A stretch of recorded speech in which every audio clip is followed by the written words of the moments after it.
আমরা মনে করি।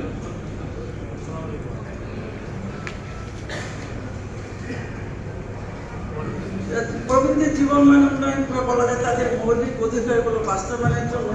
আমাদের যে সরকার কর্তৃক যে বরাদ্দগুলো রাখা হয় সেগুলো আসলে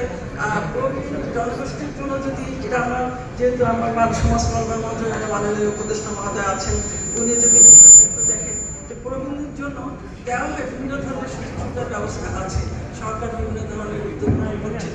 এগুলোর মধ্যে যদি প্রবীণদের জন্য আলাদাভাবে যদি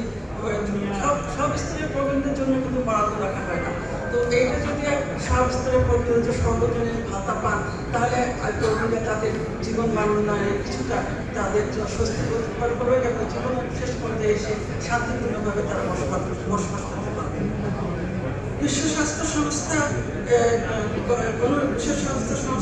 তথ্যানুসারে 2050 সালের মধ্যে বিশ্বের 22% জনসংখ্যা 60 বছরের মধ্যে হবে এবং এটি একটি সুসংবাদ, কারণ এর মাধ্যমে অভিজ্ঞতা ও জ্ঞানের বিশাল পড়ে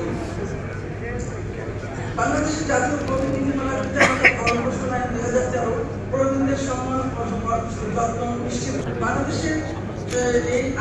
প্রবীণ হচ্ছে আসলে এই আজকের আমরা বাংলাদেশ জাতীয়